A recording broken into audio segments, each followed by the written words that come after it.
All right, y'all. As promised, I got my guy. Now, this is when I say my guy. I wholeheartedly say my guy. All right, this my third daddy. All right, so I got my biological dad, of course, I had a stepdad, and this is my third pops. All right, pretty much.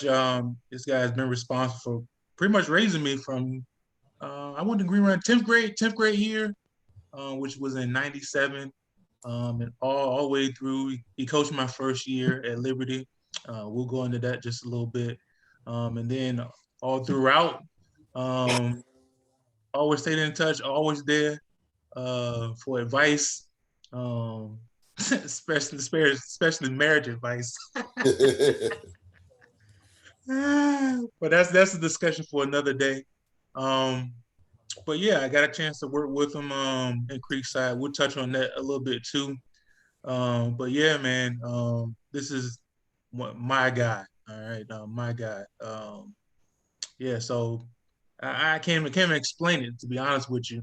How much the guy means to me. I would say this: if it had not been for him, I don't think I'll be in the position that I'm in today. So he'll talk about it. He went to Liberty University, and so did I.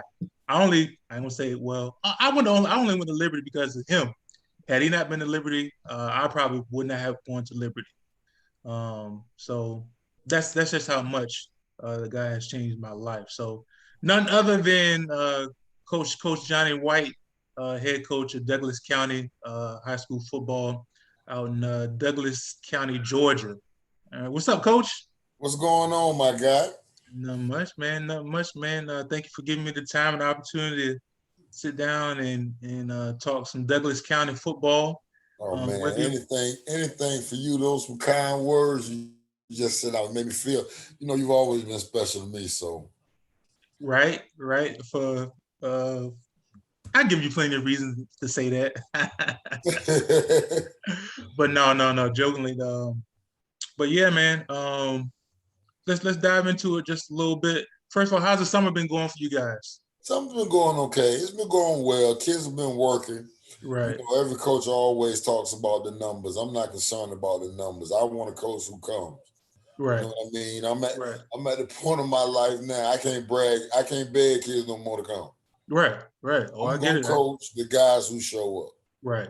I definitely So get you on that. Cool. All right. exactly. So, and my staff, me and our staff have been working hard on that.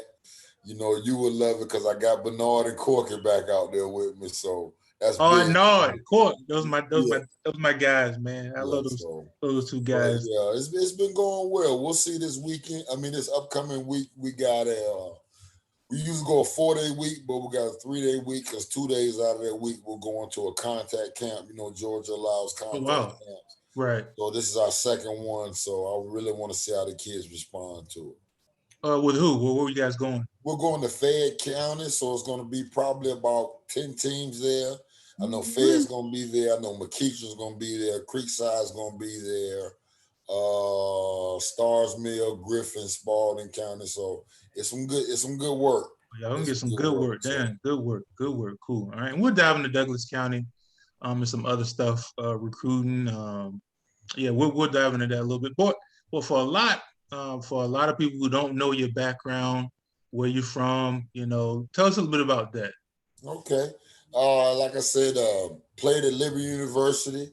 After Liberty, I end up going back home, but not to my home high school. End up Cadillac Harris gave me a job at Green Run High School. Shout out to I was, Cadillac Harris. yep. So I was his defensive coordinator, and it's so funny. I always talk about paying it forward because everything like you said I did for you is all because he did it for me. Right. Um, and ended up becoming defense coordinator for 2 years, head coach there for three, then left and went to Liberty University, coached there about a year and a half, ended up moving to Georgia, Central High School, and then left there after 2 years and got to Metro Atlanta. Defense coordinator at Creekside for probably about 6, 7 years, then ended up being head coach for three, Right. and then left there and went to join my boy, my best friend Willie Cannon at Langston Hughes. Was there for 3 years, and I've been at Douglas County for the last five. Wow. It's been 5 years already? Yeah, it's been 5 years. This is going on year 6. Ooh, good gracious, that went by fast. Yeah, it did. It really Right. did. Now you left out a whole lot, and we're gonna circle back. That's fine. That's fine. You left out a whole lot. Now, for all you guys that don't know, Coach Johnny White is the best storyteller, I would say, in high school football. Period. The guy gonna tell you 10 stories, and 8 out of those 10 stories are gonna be hilarious. so, so the guys, so we're gonna talk about these stories, but one story I want to get back to, especially is, I don't know if you've told the story enough, but I know I've heard it plenty of times. Go back and let the audience know how you first became the head coach at Green Run High School. Oh, that's one of my best stories. So I am the defensive coordinator for Cadillac Harris for 2 years. How old are you at the time? I was 20. I was 23 when I took the job. Right. So you talking about 23, 24, getting ready to turn 25, and I'm in the classroom doing what I do, loving teaching. And Cadillac had been gone for a week. Nobody knew where he was. Right. So Cadillac comes back and says, he walks in my classroom and says, I need you to walk with me to the office. I'm like, oh Lord, what I done did. I'm scared. I'm trying to go back. I ain't getting nothing crazy. I've been doing my job, everything straight. So you ain't did nothing crazy this time. Yeah, exactly. So exactly. So those are whole other stories. Right. Cadillac walks me into the office, and the principal's in there, and Cadillac lets the principal know. He says, Doc, I just took a job as the head football coach of Elizabeth City State University. Now that I didn't even know. Right. I didn't know where he had been. Right. He said, so you got 2 choices with Johnny White, Dr. Stiles. He said either Johnny White's going to be the youngest head coach in the state of Virginia, or he's going to be the youngest defensive coordinator in football. Because if you don't give him this job here, I'm taking him with me to Elizabeth City State. Johnny, let's go.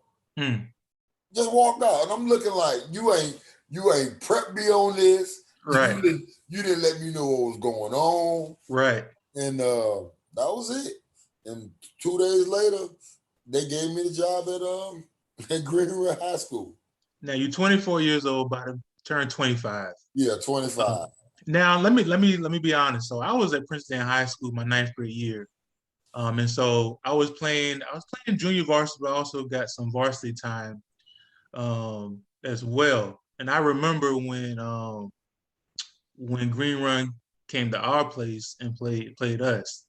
Now we getting blown out. I'm at Princess Anne at this time. We getting blown out. So of course I get the minutes. I get the minutes was cleanup time. When I remember walking on that field, man, and it was the biggest offensive line I ever seen in my entire life. It looked like Penn State was out there. That was a very good old line. Now that was a very good. Who you telling? And then right, Troy Smith, Sugar Bear, Darryl Cherry, Liberty, Levi plays center. Ray Marshall.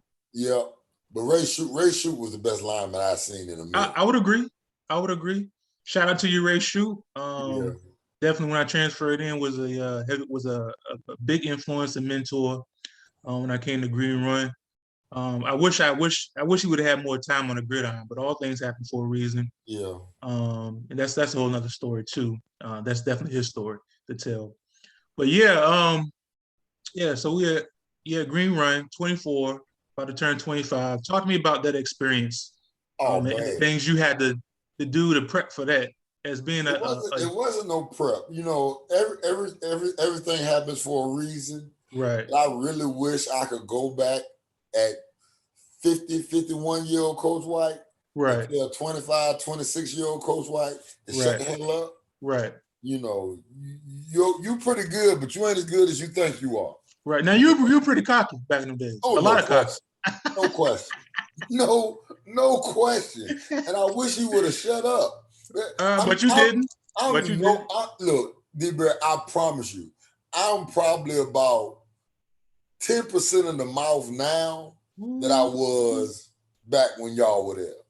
You couldn't tell me anything at that point. Oh, I know. you know, and now it's no. I mean, I don't have half those conversations or those speeches now. Right. My Right. speeches now is about them. Right. Those speeches then were about me. You know what I Right. mean? They were. Yeah, they were. And it's crazy. It's crazy to go back and hear some of the stuff that I used to say about them kids. Be like, Coach White, I can't believe. No, it's just crazy now. Now I still go off on a tangent. Right. It's more about them. It's more about them instead of me. Right. I mean, it was about y'all too, but it was about y'all because y'all being blessed to be coached by the, you know what I mean? Right. That Right. it was Right. crazy. It Right. was completely crazy. Right. Now back in those days, I mean, it feel like a long time. And it kind of is, but it isn't. The difference between coaching now and coaching back then, you would have been charged with child endangerment for sure. Yeah. So Yeah. let me start this off. So when I was at Green Run, Coach Johnny White is the head coach. And he's not even the craziest head coach on staff. It's how many coaches you had on staff at the time? 8, It was 10? 6 of us. Six of It was y'all? me. It was 6 or 7 of us. So it was me, Coach Hines, Lavelle, of course, Coach Q, Right. Coach Howard, Coach Vickers, and Coach Rice. It was 6, 7 of us. So you probably third on the list. Coach Henderson. Coach Henderson. Oh yeah. So you probably third or fourth on the list as far as crazy at that time. So the beginning of every first practice, all right, we already know heading into it. It's 100 up downs off top. That's off top. That ain't changed. That still ain't changed. What do you mean? My Douglas County boys already know. First day of practice, we're gonna circle up, get this 100 out. Really? Oh, and that ain't changed. I'm never gonna change that. Oh wow, I didn't know that. No, that I'm not going. But social media now it makes it worse because all my old players all brag about it. Said like I got boys in college that said I wish I could come back because I know he's gonna do it. You know, I know he's gonna do it, and I am. We're gonna circle up. Yeah, so you circle up all the captains in the middle, and it's 100 up downs. That's without discussion. That's without there's no negotiations. But that's so we're gonna circle up. We're gonna do 100, and it's gonna take about an hour and a half. But that's not it though. Back then we didn't take a water break. All right, so he's gonna bring us back all in. All right. And at that time, Hampton High School was the best school in the country. So that was our measuring stick. So he's gonna ask you, so is 100 up downs, is that gonna be enough to beat Hampton High School? And we all idiots, we all young, we all dumb. All of us in unison gonna say no. So he said, so if the answer is no, then we're gonna circle back up and we're gonna get more of these up downs in. Now we don't know the count. That's all depending on how well we do. So I would say we're gonna do 100 more just because of different factors. Either we all not getting it in, or everybody's not doing what they're supposed to do, or just for GP. All right, so at the end of the day, we're gonna do about 200, 250 of those up downs before it's all said and done. Now, is that number y'all still in the same range, or you just doing 100 now? Well, what I'm doing now is actually I'm doing 100, and then same conversation. Is that going to get us to where we need to go? But instead of the up downs, now we do something that our kids know permanently as FDS. So that just think about it. So basically what we're doing, basically what we're doing now is combining the FDS with a little running. So we put the kids in the 4 corners. Oh, 4 corners. Yeah. So 2 corners will run a lap around the field, while the other 2 corners are now doing up down. So when we was at Green Run, all of our activities and stuff was named after roller coasters. Yeah. So that was That was Anaconda, if I'm not mistaken. Something like that. I Yeah, don't that know. was the Carnival or Anaconda. We something. named everything after roller Yeah, coaster. everything was Exactly. named after roller coasters. Either Uh-huh. Busch Gardens or Kings Dominion. Yep, So yep, all yep, of our yep, stuff was named cool. yep. Yeah, Big but Bad that's Wolf used to start it. I forget now, but the Anaconda was the one that the kids ain't want to see. hey, shout out to Coach Q. Shock 'em. Yeah, the shockwave. Shock 'em, chew. Yeah, Trail right. shock 'em. Hey, yo, Trail. Shock 'em. Exactly. So Yeah, now, because of all that, believe it or not, my kids now just it's more. I've gotten old, so I try to change a little bit. So now it's FDS, and then it's going to church. My kids don't want to go to church. Oh yeah, that don't sound like something that's Yeah. inviting. I done got a little crazy in my old age. So going to church for them is taking a 45-pound rubber weight on that turf, pushing it to the 10-yard line, doing 10 up downs, pushing it back, pushing it to the 20-yard line, got 10 up downs, pushing it back, all the way to the 50 and back. So my kids know if they done take me off for real, me and the coaches will line up those 45-pound weights at the goal line, and they already know. They already know. Yeah, man. So, Good character building for all the parents out there. Yeah, Bill's character. Bill's character. Bill's character, exactly. Cool. Yeah. So yeah. I remember 1995. Y'all had a article. So you guys went deep into the playoffs. You was defense coordinator in 1995. You guys went deep into the playoffs, and I think you guys lost Indian River that year. Lost to Indian River 10-7. Me and Cadillac were talking about that game. I went on vacation with Cadillac this oh, really? Yeah. Cadillac invited my family to come with his family and a couple of other families in the Outer Banks. So I got down there. I saw the pictures. Yeah. Okay. So we got down there on a Saturday and stayed until Wednesday. Oh, cool. And cool. It was my wife, my daughter, right. and my niece. Right. My niece with us, and we had a great time. Cool. Cool. Just talk. Me and him finally said that, because he told me something that I didn't know. He had never watched that film. Really? Oh, yeah. So he left. He ended up leaving that after that. Yeah. He had never watched that film. Oh, wow. Yeah. He said he watched it for the first time maybe about 10 years ago.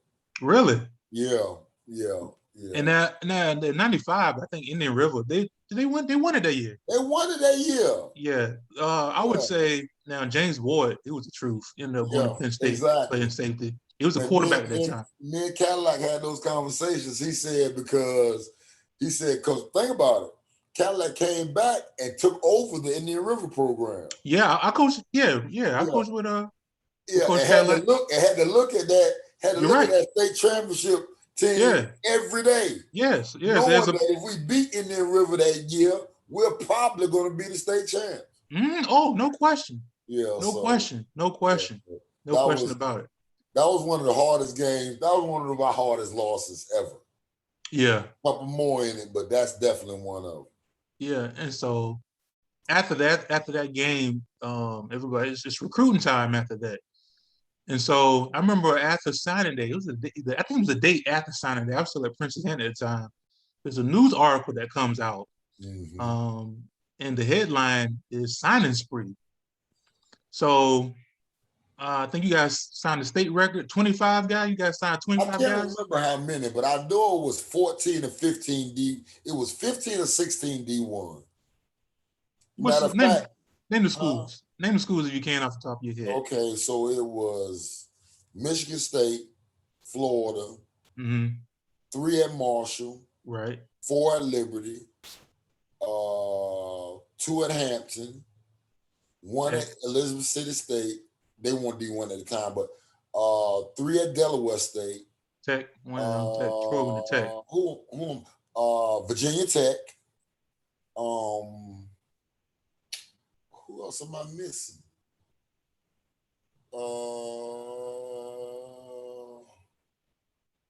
Gracious, boy. I think I know you're reaching far. I know you're reaching back. Yeah. But that was a while ago. But yeah, I just remember seeing that. I was at Princess Anne at the time and seeing 25 guys signing D1 at the time. That was crazy. And what was crazy was um, I remember being at a lock-in. Shout out to Corey Casey. That's He my was here. I was with him on Thursday. really. Yes, I had my first annual Douglas County golf tournament. Right. So, I sent it out there, and a lot of my Liberty boys came back. So, of course, Corey played, but Right. Sheldon Lewis, James McKnight came down. I got to get him on the show too. Dwayne Carswell from the Broncos came down. Hey man, I sent you a message too, Carswell. Hit me back. Yeah, so all of them came down for the tournament. Then Corey Casey came in town for it. Yeah, that's my guy. So Corey, so we had a great time. That sounds like it. So me and Corey, we went to the same church. Our families know each other. So he was always older than me, but I just remember being at a lock-in, and I looked up to Corey back in the day. So of course, I remember at that lock-in just saying out of nowhere, I'm either gonna transfer to Tallwood or the Green Run. Now I don't pay no bills. I have no money. I don't know what I'm saying at the time. But through a series of events, after my ninth grade year, I ended up transferring to Green Run. So I don't think I never told that story before, but yeah, I ended up at Green Run, and it was the best decision that had ever happened to me. Because at that time, I think my dad had passed away going into the ninth grade. My grades are horrible, so I just needed a change of scenery. So Green Run was like the biggest family atmosphere for me at that time. That I just wasn't. I didn't know that even nothing like that existed. So it worked out well for me. You and all the other coaches, the players would come back. Plex, Corey, Troy, Safi, all those guys would come back. And man, it was motivation for me to see all those guys come back.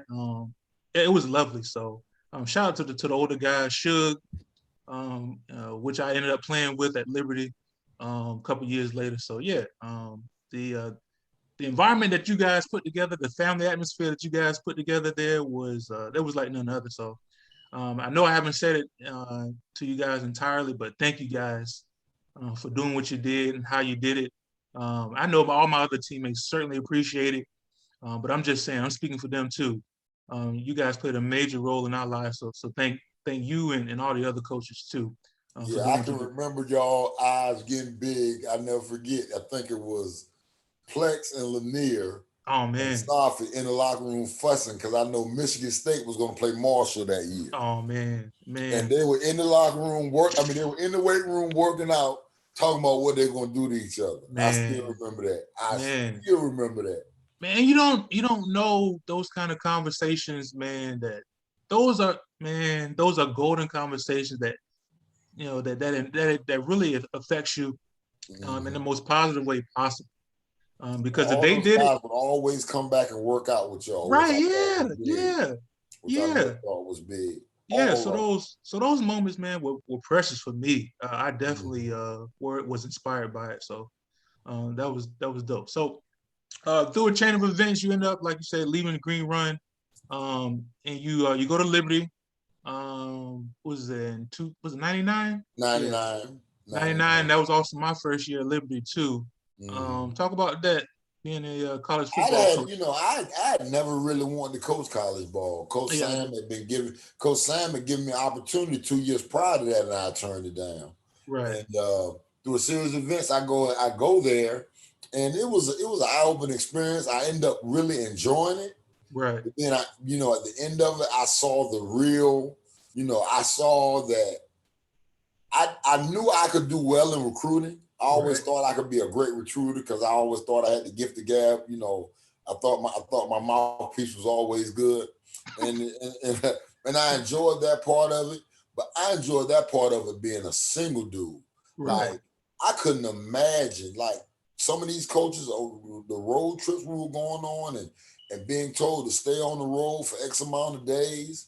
I don't know how they did it. You know what I mean? And I knew that if I did it again, like, believe it or not, I've had opportunities after Liberty to get back in college coaching. Right. But I was married with a child then. Right. And every time it came up, I always turned it down. Right. And it wasn't the fact that I didn't think I could be good at it or that I would enjoy it. I just knew that I could not be gone that long away from my child and my wife. Now I'm gonna tell you a conversation that you had with me, and I'm gonna keep it real with this time. I remember we was riding down and we were just finishing practice. You know, we used to always ride back with each other. I used to always ride back with you. And you told me, you said, D-Berry, I know you want to go coach college. I just don't think you'll like it. I don't think you'll enjoy it the way you think you do. I'm like, man, this dude tripping. So I ended up coaching college. I went to JUCO first, and then I ended up coaching with Coach Day at Missouri Southern State. Whew, man, I'm telling you, bro. You were right. You were right. It's a 24, especially now with all the social media, where these kids expect, like, every kid thinks that they're the number one recruit and they want to be reached at all times. But the coaches too. The coaches think that their guy is the best guy in the country. So you got 100 coaches telling you that they have the best guy in the country on their team. Yeah, I'm glad. I enjoyed the experience. Right. But I just think I was made for high school. Right. Right. You know, right. I just think I was made for high school. People always talk about, well, why you didn't do it? No, I'm at where I need to be. Right. Right. And I have no issue with that. I have no qualms with that. And some of my boys are now like, one of my, like, at my golf tournament, he didn't come to the golf tournament, but we all went out for dinner. And one of my guys is Tony Dews, who I played with at Liberty, who's now the running back coach with the Tennessee Titans. Right. You know, he loves it. He loves his job. You have to recruit.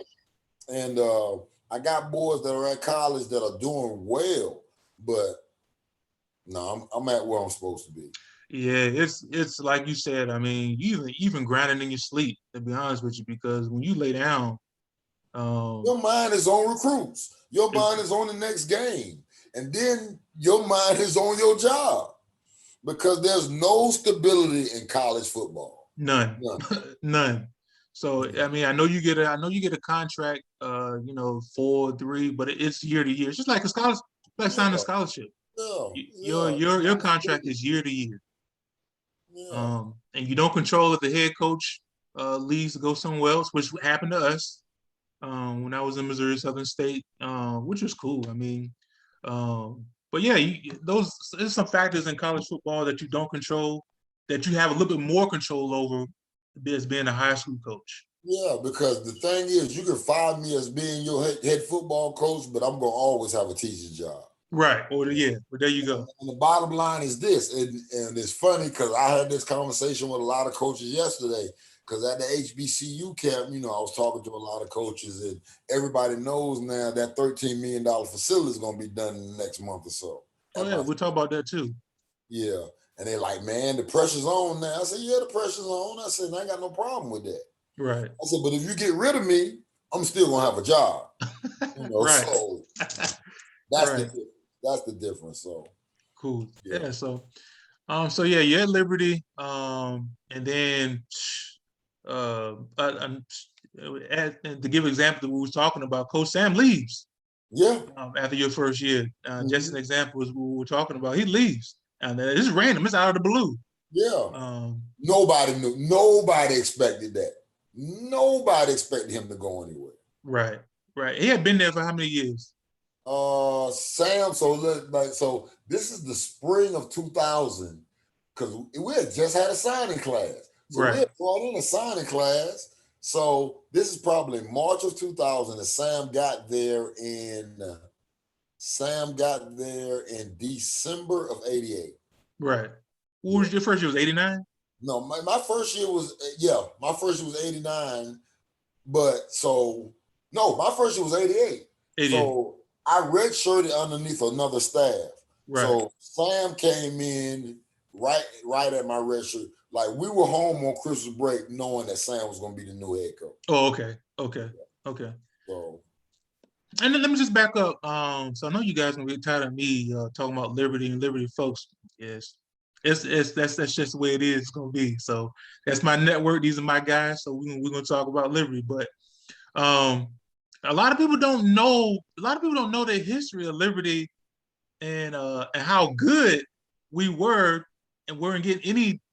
So being a Christian school is tough when you're playing college football. Yeah, yeah. But back in your day, Oh, I think you guys played everybody. oh yeah. And had Sam been pulling the punches. If right, Sam would play anybody.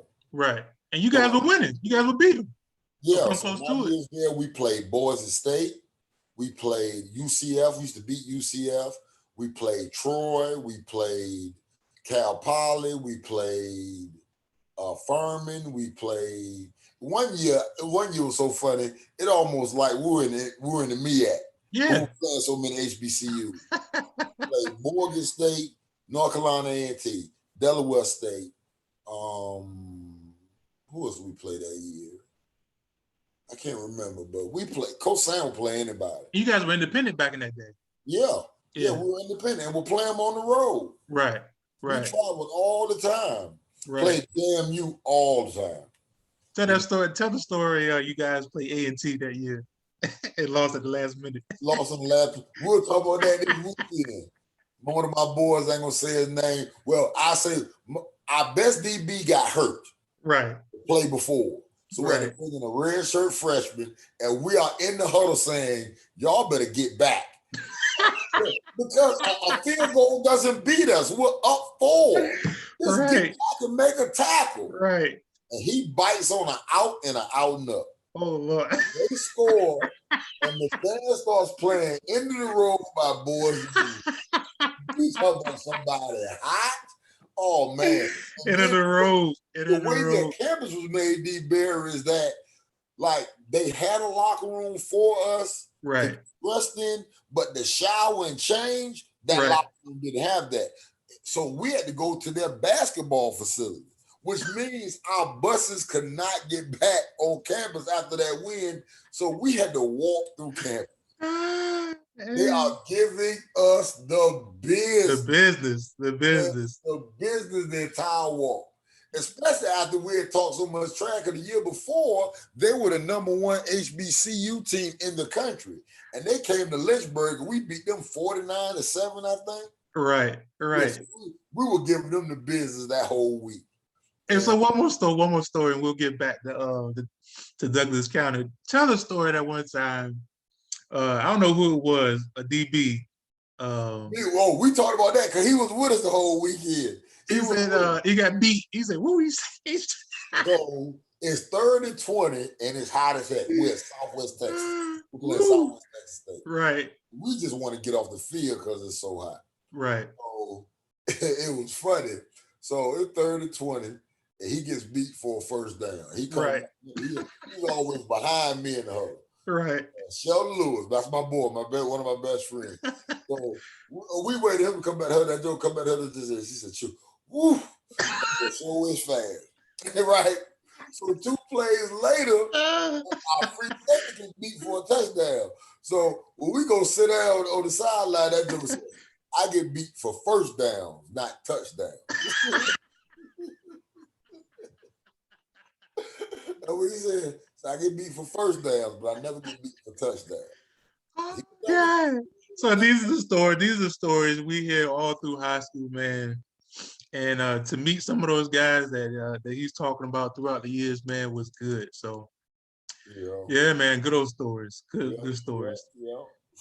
So you you leave Liberty and you end up in Macon? I ended up in Macon. Ended up being the defensive coordinator for Coors High School coach at Central Macon High School. Mm-hmm. Great experience there. Met some great people, but the best experience there was I met my wife there. So right. Yeah, shout out to you, Miss Tiki. Yeah, I met my wife while I was in Macon. So, and she has had to deal with me for 18 years, and I don't know how she does that. So you got your hands full over there, sister. Let me tell you. Yeah. So ended up leaving Macon, coming to Atlanta, spent a little time at Mays, then at Creekside, worked for Kevin Whitley, who's one of my boys, who definitely stepped up.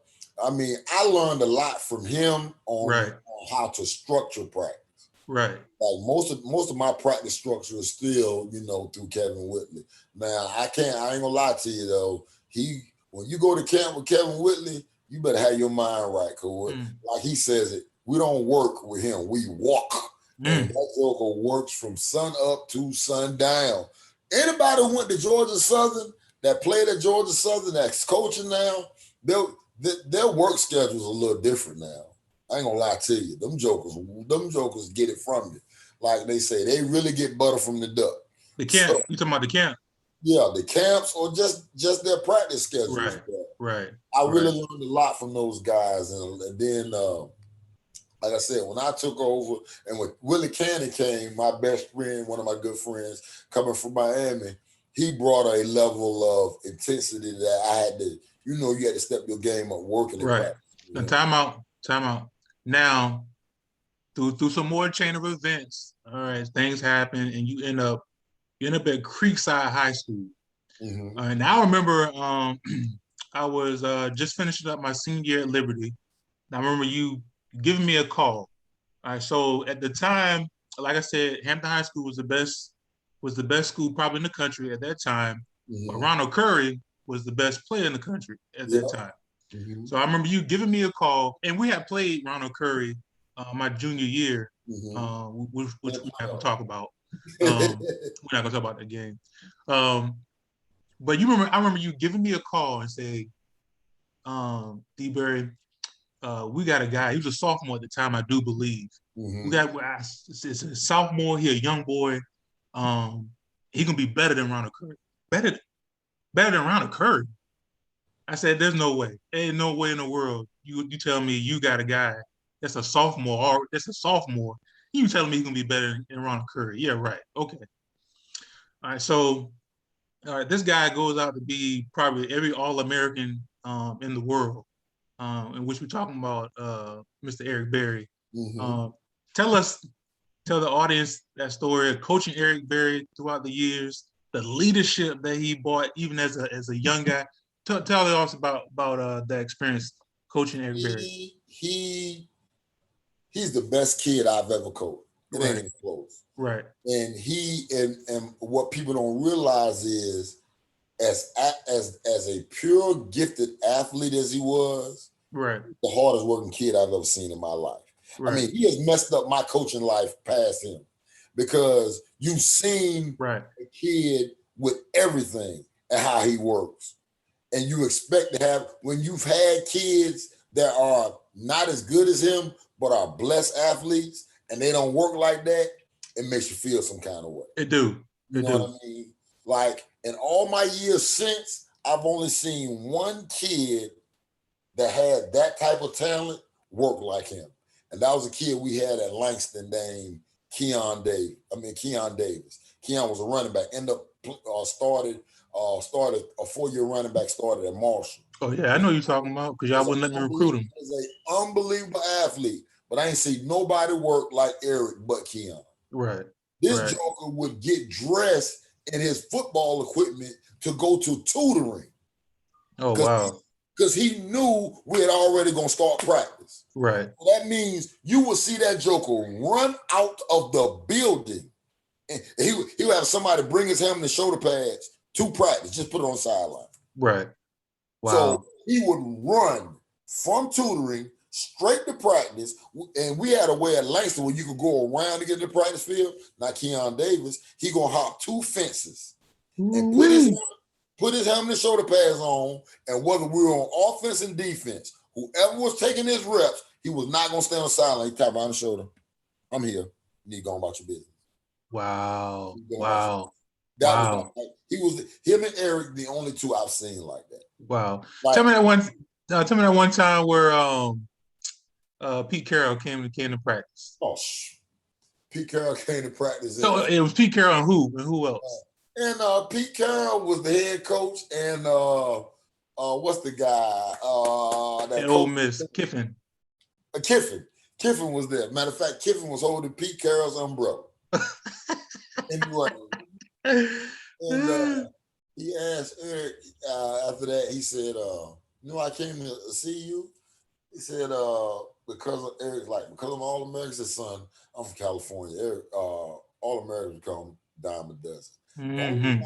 The only reason I leave California to recruit kids, I'm looking for first round draft picks. First round draft picks. Ooh, you are going to be a first round draft pick.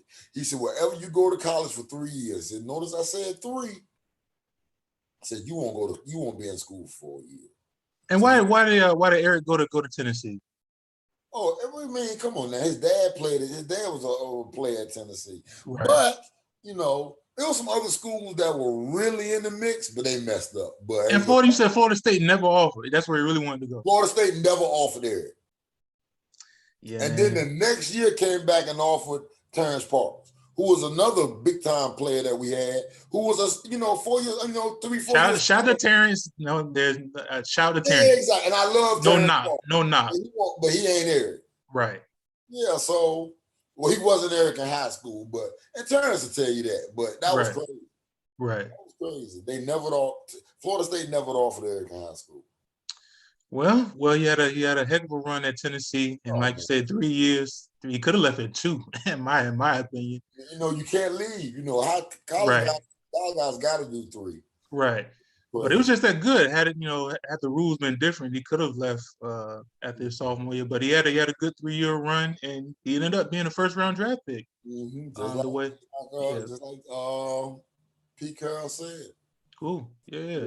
Eric's like I said, he spoiled me because just his energy, his leadership, everything. Right. Everything. Right. Everything.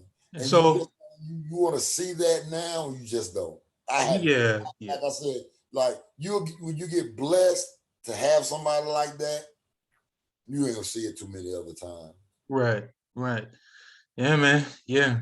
I remember. So we ended up coaching. I know I ended up coaching Elliott, especially when I was with you on staff. Mm-hmm. Shout out to Evan and Elliott.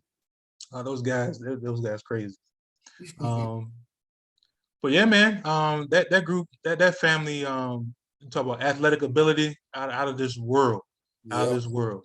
Yeah. But you know what? And all 3 of them were like great kids. Great kids, right? It's so much. We've all coached some kids that were unbelievable athletes that besides the athletic ability, you didn't want to deal with. Right. Because they were buttholes. Oh, I got a couple of names that I can name. We all got those. Yeah. But you can't there's nothing bad I could ever say about those 3. Right. I mean, besides for Evan being silly. Right. And Elliott just having stats for everything.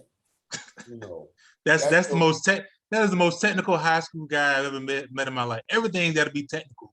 Oh, no question. Actually coached, technically coached. I like, bro.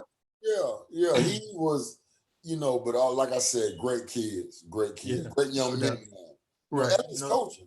I still talk to Elliott every now and again. Through text. Evan's in the music real big now. He's opened up a little studio.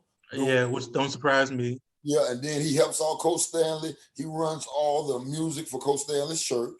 Oh wow. Yeah, so they're still very much involved in everything, which is good. Right. I want to holler at Evan. It's going to be an unbelievable. Elliott was the one I thought would get into college coaching and would be a college head coach by the time he was 40. Right. But now you talk to Elliott. Elliott want to be a head coach. Yeah. Yeah. But Elliott, Elliott's got so many gifts with the game. Like I can see him as being a big time strength and conditioning coach. I can see him being a high school coach. I can see him being a college coach. Right. So. Yeah, man. But through some more series of events, you ended up being the head coach at Creekside High School. Mm-hmm. That's a whole nother story. That's pretty funny too. Yeah. So just talk about your experience at Creekside. And I enjoyed my time at Creekside. I ended up with a lot of great guys. We've got a lot of great guys that I coach with, including yourself, Boone, Daniel Williams, who's now the head coach at Langston U. Shout out to Boone. Unbelievable job. He is loaded. He's got a shot to win the whole thing this year. Yeah, me and Boone, we scheduled to talk next week. So Boone, he's doing we'll talk next week. Job there. Still talking about athletes. You talking about Josh Hosey, Toops. If Toops caught the pick, he was going to the house. Man. Evan Elliott. Then you talk about Corey Redwine, Josh Freeman. That was one of the best D lines I've ever had. I haven't. So I coached at JUCO, and like I said, I coached 1 year at Division II. The best D line I ever had in my life. Yeah. So you talk about Josh Freeman, Corey Redwine. We had Marcus Robinson in the end, and we had, who was the fourth guy in that group? Whose name was it? Bryce. Yep, Bryce. Who I heard had a nice career with it. Fat Ulster? Yeah. He started off at Troy, and then he went to Valdosta, had a nice career. He's coaching now. I did not know that. Yeah, he's coaching in North Fulton. Oh, wow. He's teaching and coaching. Oh, wow. I didn't know that. He may be at Alpharetta or somewhere up north, but he is teaching and coaching. Right. Okay. All right. Shout out to you, Bryce. Yeah, he is teaching and coaching. He's doing well. Marcus is doing well. Got a couple of kids. Josh is doing well. The coach Lindsay, who's now the defensive line coach at South Carolina. We always talk about that story. His coach did not want him to sign Josh at UTC. He said Josh was too short. Okay. All right. And I told Liz, I said, you need to put me on the phone with your head coach. I said, because I know it ain't my position to tell a college coach. I mean, y'all are doing us a favor. I said, but if y'all would miss out on this kid, you're going to miss out on a 4-year starter at UTC. And he was. Just like that. And he was a 4-year starter. Go there and start for 4 years at UTC. And they were Southern Conference champions. Yeah. I don't know how many years, but UTC. And we always talk about that because I had another one just like Josh at Douglas County. But he was a little bit shorter, but he was more explosive than Josh. Ooh, more explosive. Yeah. Dog, I'm gonna send you a highlight tape. This kid is the most explosive D lineman I have ever. Wait a minute. Most explosive, including you. Wait a minute. Look, I didn't say better. No, don't get me wrong. I didn't say better, but I said this kid was like being shot out of a gun every play. Man, yeah. And those are the things you can't really coach. I mean, but he was just short. Right. So he's got Morehouse, and Morehouse know they got to steal. Oh, wow. Morehouse knows I talked to the coach yesterday about him. He like, Coach, I was just shocked that nobody else. Like, it was some other schools that were talking and was taking chances, but for him being the only child, it made more sense for him to be at home. You know what I mean? Right. So it ain't like it was his only offer, but it was the best fit for him. Right. So yeah, Creekside, I had fun. I had fun, and I was there for 2 years. Yeah, and not just our kids, but the talent in, I would say, Georgia, period, but especially in Atlanta, because that's where I was. Yeah. The talent pool in Atlanta, Georgia. People don't realize it. I can tell people all the time, and I said on this podcast, and I said to anybody, I'm a Virginia Beach 757 dude. Right. I love home, and I love being from there. Right. But at the same time, them state championships and them all teams in Virginia will come down to Georgia and get done in. That's a fact. Being that I coach in both places, I would have to agree. Yeah, I would have to agree. But the culture is different. The culture is different, though, John. It's not the difference is line play in Georgia. You're right. It's not skill guys. You're right. A plex is a plex. doggone Lanier Washington is a Lanier Washington, and an Eric Berry is an Eric Berry. But the linemen, I would have to wholeheartedly agree with that 100%. The lines, offense and defense. So I remember Tri-Cities. I know Tri-Cities. I forget what year it was, but there was that was 2011. There was no offensive lineman shorter. There was no offensive lineman shorter than 6'3". The whole line went deep. And then Creekside, I know Creekside had an offensive line. Next year, went to state with Marquell. The 2 years after we left, Marquell and Venzel. One went to Tennessee, one went to Auburn. Started, and Boone's got probably Boone's line right now averages right at 6'3", 290, 310. But this is consistent across Georgia football though. Yeah. For the most part. Yeah. Like, for example, my 2 DNs last year, one was 6'5", 235, and the other one was 6'4", 295. So in Virginia, you might have one guy. Like, yeah, I had 4. Yeah, you're not gonna have 4. No. You're not gonna have 4, and that's the difference. Like, it's just genetics. It's just like right now, D-Bird, I got a young boy that started for me in the spring. Okay, I'm not making this up. He started for me in the spring. He is right now 6'3", 265, and he won't be 14 until August the 22nd. Yeah, man. Yeah. He's 13 years old and started the whole spring and started the spring game at offensive tackle for me. Had I not coached in Georgia, I would say you're lying, but I can definitely confirm those kind of stories all day long. Yeah. In Georgia football. Yeah, it's just different. Just from the there's nothing bigger in Georgia than football.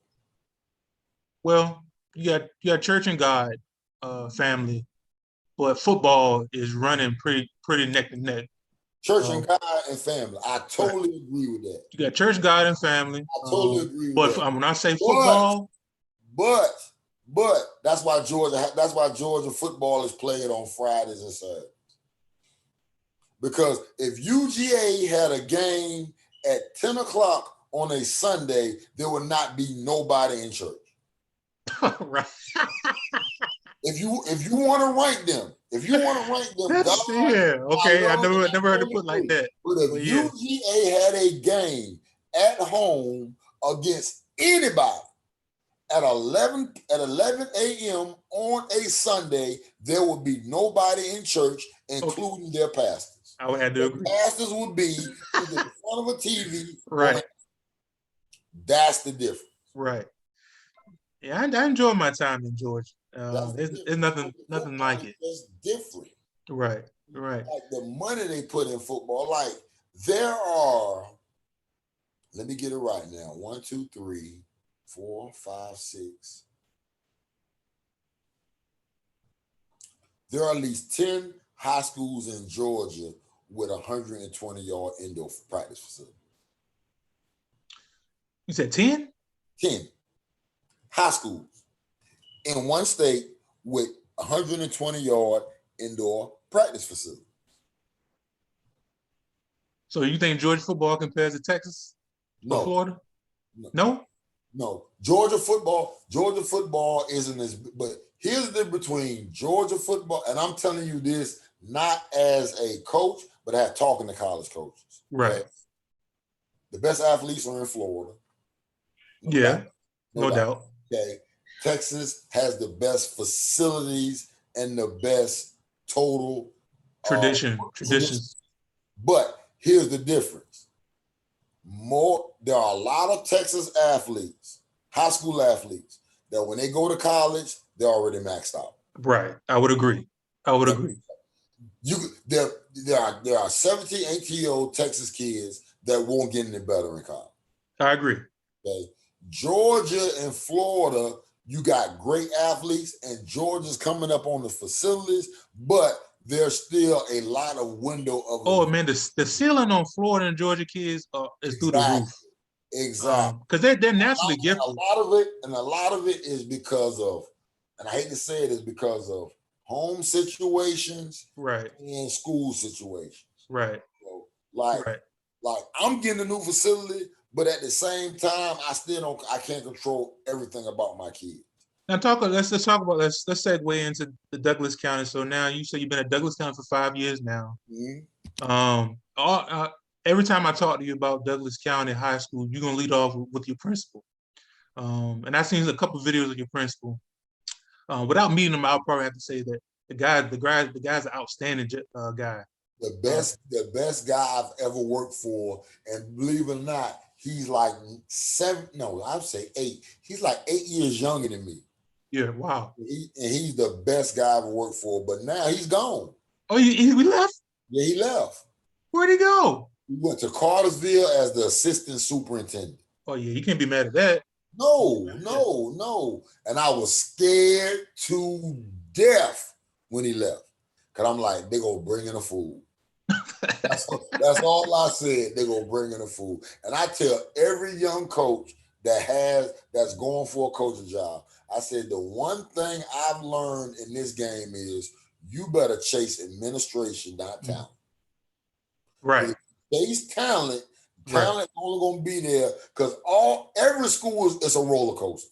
Right. There are certain schools that you know are going to be good every year. There's going to be a Carrollton, there's going to be a Grayson, there's going to be a Beaufort, Cartersville, because they're in a small school situation. Right. But if you're in a district where you're not the only school, you're going to have up years and you're going to have down years. That's just the truth of the matter. Right. So better chase administration. Oh, so yes. Oh, wow. Yeah. So that's we have a lady that took over who is not Mr. Weaver, but she is going to do exceptionally well in our school. Wow. I'm very impressed with the lady that they brought. Wow. Okay. So I'm happy. Happy. Wow. And so now Douglas, have they been very successful prior to you coming? They were good when we played them in the early 2000s. Right. Like 04, 05, they had some very good teams. Right. It's been up and down, and they weren't able to sustain it. You know what I mean? Right. So now when you come in, you've been to the playoffs. You've been there for 5 years. I think three out of the 5. 3 out of 5. You made a real deep run. In the other 2 years, we were 1 game away. So we've been in the playoff hunt every year. We haven't had a losing season, and now it's time to take the next step for our guys. Right. Now talk about so I know we've had a couple conversations. You got a nice recruiting class that's fairly young, correct? Yeah. This past year we had a good group. Oh yeah, you talk about that group. We ended up signing 15 kids. Oh wow. So we had 3 go to Morehouse. We had 3 leave early. So 1 went to Georgia. Now time out. I want to. So you signed 15 guys during the COVID. Yeah. If anybody has talked to any college or high school coach during COVID, signing a high school kid was not part of probably any college coach game plan. It was hard as heck. Right. Because NCAA gave everybody an extra year. And then because of that transfer portal. Like, I know of 2 colleges, D-Bird, I'm not going to put them on the spot, but I know of one's a group of 5 very good school, right, and one is a very good 1AA school. Right. They signed both of these schools on signing days last year, signed not 1 high school kid. That sounds about right. They took everything out of the portal. That sounds about right. They either went junior college or the portal.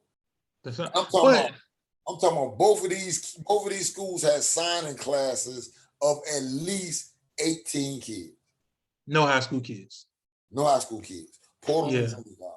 Yeah, and I know that made it extremely tough on you because I know you was frustrated. This was the hardest year of my coaching career. I trying to get kids in school. Right. Every time, and I mean, I had some very, very, I have 3 kids that had over 15 offers, and then 2 of them graduated early, and then in December I couldn't find nowhere for them to go. Wow. So yeah, so I know any decent athlete um, that comes out early, I know schools would jump at the bit at that. Yeah. But not being able to find that one school, that's pretty much unheard of. So me and my coaching staff, shout out to Coach Quinn, Coach Smith, Coach Corky, Coach Jameson, one of my coaches who's now got his own program. He's in the city. He went back, and he wouldn't have left me, but it's something about going back to your alma mater. You know what I Right, mean? right. Went back to his high school where he went to high school, Thorough High School, and he's gonna do big things there. Thorough. Thorough. He's gonna do big things there. So yeah, it was hard this year. Right. It was hard as heck. Right. But we got I didn't mean to cut you off, but go ahead and talk about your 21 class. So we had one guy go to Georgia, one guy go to Georgia Tech, those three that left early, one with the Louisville, one with the Georgia, one with the Georgia Tech. Then on signing day, we signed two to UNC, to the University of Pikeville in Kentucky. We signed three to Morehouse. We signed. My brain just went totally dead. Oh, it's all good. You old. Went to Catawba. One of my best DBs went to Catawba.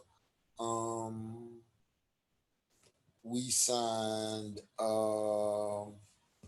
another one to Florida Junior College. We signed one to a D2 school in West Virginia, who's a little slot receiver slash running back. Right. Then we signed one to Limestone, one to Tennessee Tech. I'm all over the place because we had a big class, but they're all out of here. Thank God. Now tell me this: is it the goal to get Division I, or is it the goal to get a scholarship? Because is it their goal or my goal? I'm talking about goal period. Because a lot of kids get caught up in D1 or nothing, and they crazy. Right. Talk about that a little bit. And that's I think we do a good job at our school is like right before school, like at the beginning of school, let's say August. As soon as they get into school, we make sure that we have a one-on-one with a kid and their parent. Right. We let them know, okay. Oh wow, one-on-one? That's dope. Because to me, it's got to be after August 1st. Right. Let me tell you why. Because after August, like there's going to be a whole bunch of kids right now that are seniors with over 20 offers. Right? Right. August 1st, they're going to either get an email or they're going to get a letter from all those schools with now going to tell them that your offer's committable. There's a major difference. And I tell every kid. This is August 1st? August 1st. August 1st is the deadline. I didn't know that.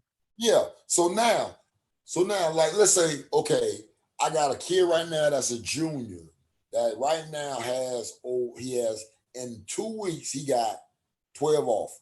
Right. Okay? So let me go that does no good for him. Okay. So now I got, who's the big guy? I got a D lineman and 3 DBs that got a lot of offers in this senior class. But on August 1st, they should be getting letters or emails from each one of those schools saying your offer's committable. That means if you call us tomorrow and tell us you commit, your scholarship is set. But those same guy with those 20, if you don't get nothing saying your offer's committable, then they just like you. And like I tell these kids now, and I tell their parents, I said, this is the best example I can tell you. If they offer you, they like you. Right. If it was a committable offer, they got on one knee and said, will you marry me? Yeah. For the most part, yeah. That's a great way to look at it. That's the difference now. So right. when all these schools offer you, yeah, it's a good thing, but they just like you a little bit. Right. And they ain't in love with you. So is that a big reason why you see a lot of these kids reopening up their recruiting? Is because some of those offers, I know there's a variant of things that may happen during recruiting, but you see a lot of talented guys who may recruit or who may commit, but then after a certain period of time, they open up the recruiting. It all depends on the Right. kid. And I try to tell my kids, look, don't go through this. If you commit, you better know that's where you want to go. Right. You know what I mean? Because I got a big junior, the other guy Ben you were talking about, that just committed to Georgia Tech in his junior year. Right. But that was the school he wanted to go to. So right. that was his dream school. And Right. and out of all, like, South Carolina is up on it because they got a new staff. But over the past 2 years, like, Georgia's Georgia. They're going to always get the pick of the litter. But right. Tech has really done a great job rebranding themselves in the state with that new staff they get. Well, the staff, I think they're going into the third year, Coach Collins. At Georgia Tech? Yeah. Yeah. One of those years was a COVID year, but their brand is different now. You know I see I definitely see the offers and the commits that Georgia Tech is getting now, and it hasn't been like that in the past. No, not the kind of caliber of kids that they're getting now. It hasn't been like that in the past. Exactly. So yeah, exactly. something's definitely different. I know for them to have landed your kid, who was a DN that I love. Yeah. I watched him through right. Yeah. To see him commit at Georgia Tech, that tells me that staff is doing something different than before. Man, and his upside is out of this world. Man, you're a D-line coach. I know. I never met him, but he's the most blessed. He's the most blessed D-line coach in the country. I'm going to say that now. Yeah. Yeah. And and the thing about you think about it, and since I've been at DC, he's had, including like his own son. Right. He got Georgia. He got two Georgia. He got one at Georgia Tech, and now Georgia Tech commit. He's got a Morehouse kid that was real good. Who else have we had underneath him? Got a guy in North Carolina A&T. Got a guy at Miles. Got a guy at Limestone. These are all solid kids. I mean, I know height measurables may get in the way of some of these kids, but from what I see, that D line has always been up to par. Yeah. Every time I look at film of these kids, he does a great job. What's his name? Shout him out. What's his name? Junior Soley. Yes, Coach Soley. Excellent job you're doing out there. From one D line coach or player to another. Doing a wonderful job. Hashtag Trench Academy. Trench Academy. Yeah, I do see that on Twitter. Yeah, a lot. Yeah, he's doing a wonderful job. Doing a wonderful job with those guys. So how's this season shaking up for you? What are you guys expecting? We're gonna see. We're gonna be counting on a lot. Like I said, we lost a lot. But we got, like, it's always the year that everybody leaves that I like. You know what I mean? Because now everybody's got to step up into a new role. Right. So, and like I said, the standard is the standard. I don't expect nothing less. I don't expect no drop off. Right. I refuse to expect a drop off. We're either in the playoffs deep or a playoff run. That's all I expect. Right. Right. I had a long talk with my seniors on Tuesday about that, and I told them the difference between good teams and great teams and elite teams. Right. And the major difference to me is an elite team is player led. You're right. Good teams are coach led. Right. And bad teams that nobody lead. No, ain't nobody lead. So, like I said, in my 5 years at Douglas County, we've been good. We've been good at best. We've never been great. And it's always been because, and I told them, we went year by year with my seniors upcoming. I said, we've been coach led. I said, y'all let me do all the work. I said, now y'all want to be elite, it's y'all turn. Right. Y'all got it. And I said, in every aspect, it's got to be on y'all. And I said, if we get that, then we'll be an elite team. We'll be an elite team without elite talent. And I say that all the time. You can be great without being great. You know what I mean? Right. Yeah, and shout out to your offensive coordinator too. I see him a lot on. He's also your athletic director too. Yeah, he's one of the best in the business now. Right. Best in the Because business. I know you guys been blessed with some skill too now. When I turn on that film and I see that skill, the skill group, Yeah, there's been no lack of talent in that area too. So I know yeah, it takes a heck of an OC to get the ball yeah. in You're those right. guys' hands. So Yeah, he does a great job, and I want to shout out to all my coaches. Coach Quinn, who's my assistant head coach, who does a great job. We already talked about Coach Cork and Coach Bernard, and then I got an unbelievable wide receiver coach, Route King, Hilton Alexander, and right, then I just hired a new strength and conditioning guy who's going to do with my DBs, who's a former head coach in South Fulton, and that's Lou George. So I mean, I have a Coach Lindsay who's now going to be with Coach Soley on my D line. So I have an unbelievable staff. I got awesome, Coach Austin, Coach Hunt, my DC. So we got unbelievable staff. So now, but at the same time, we got to come together and do and make these kids totally buy in. Because right. I'm about buying with these kids now. It is.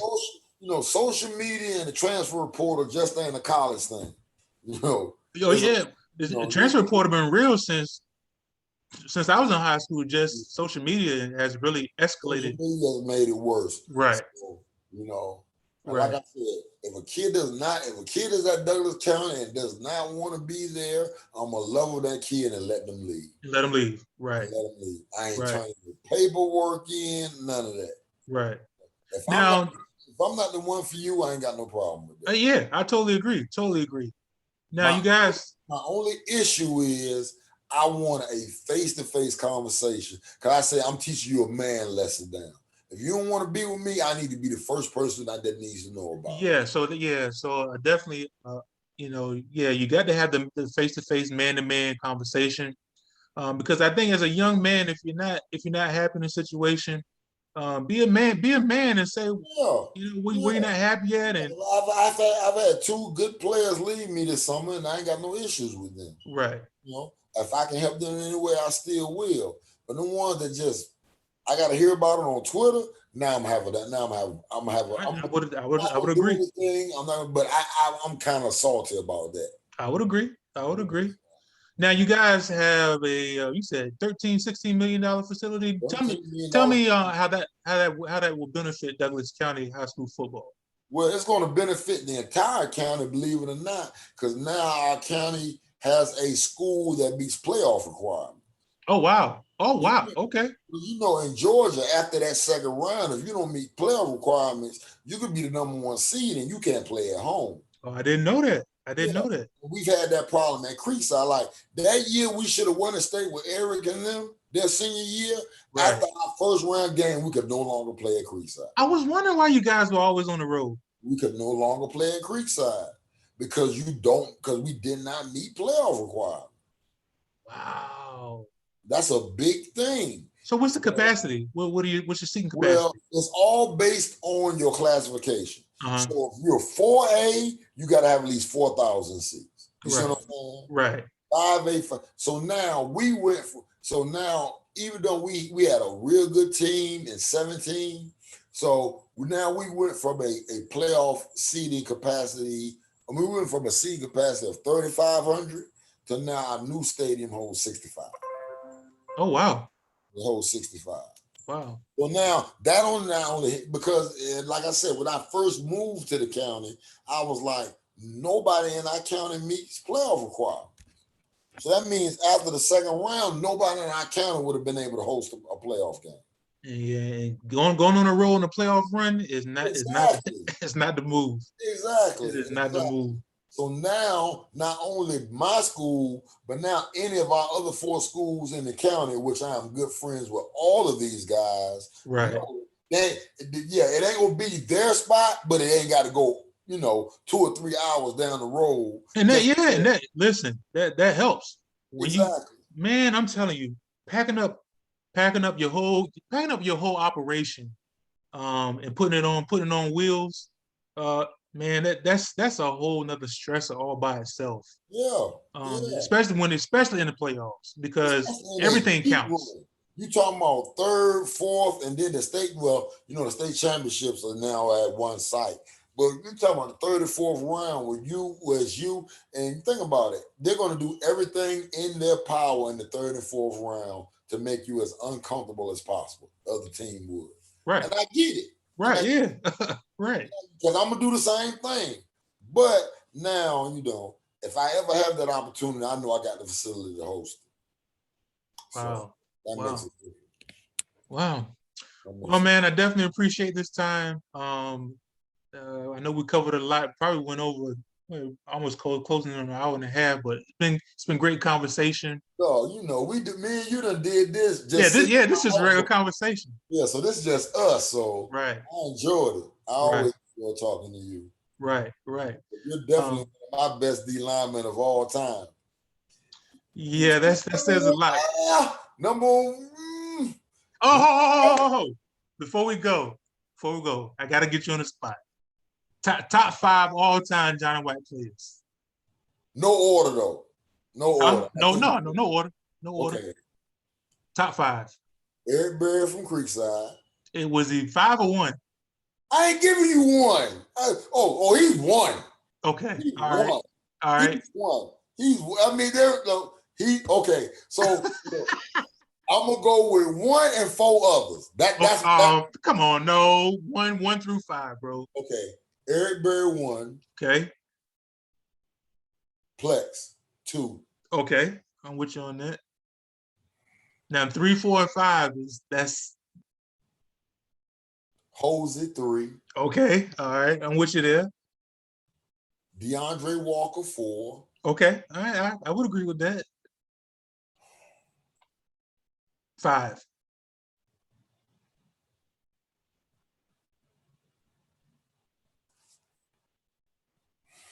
Jonathan Jefferson. Jonathan Jefferson. The DN at Georgia. But see, I don't know, because I could go Braylon Oliver.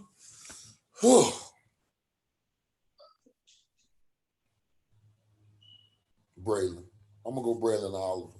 I don't know who that kid is. Who's that? Look at him at Minnesota this year. He wears number 14. Oh, he went to Langston. No, he went to Douglas County. He really? He's in Minnesota? Yeah.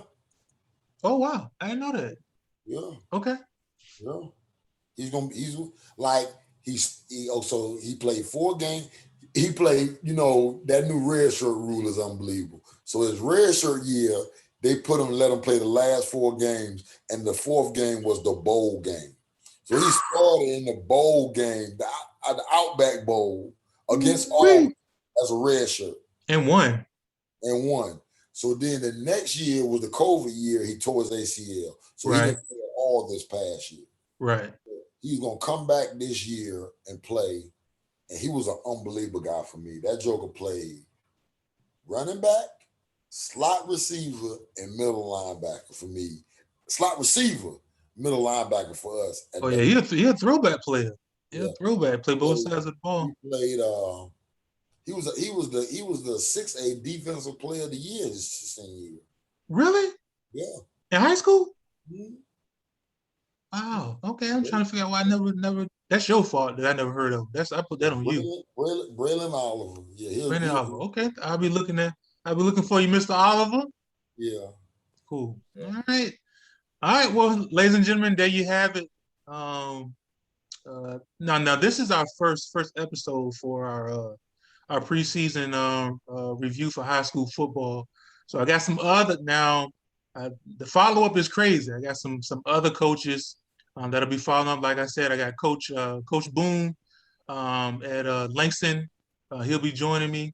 Coach Cassidy at Harrison High School in North. Where is it? Kennesaw.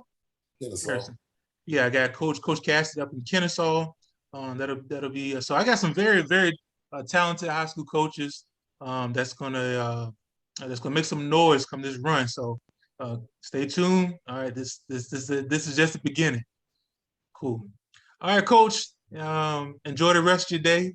Thanks for starting out with me, and man, I love you, man. I really do, with all of my heart. So. Oh, ain't nothing but love between me and you. Since you dove on that football in the hallway in the 10th grade, that's it. Fumble! Since you dove on that football, I told everybody that he gonna be a baller for us. Now, when I first got to Greenway, y'all thought I was sorry. They thought you Quincy thought you were Rudy Poop. Right. Yeah, y'all thought I was sorry. I ended up people don't notice I was a manager my 10th grade year. I was ineligible coming from Princess Anne. I was a manager my 10th grade year. So I went from a manager to starting my 11th grade year, and I didn't look back since then. Yeah, you're right about that. So all right, Coach. All right, take it easy. Hit me up later on. But look at the board. Hit me up. All right, take it easy. I'm gonna send you KT highlight tape too. All right. All right. All right, take it easy. All right.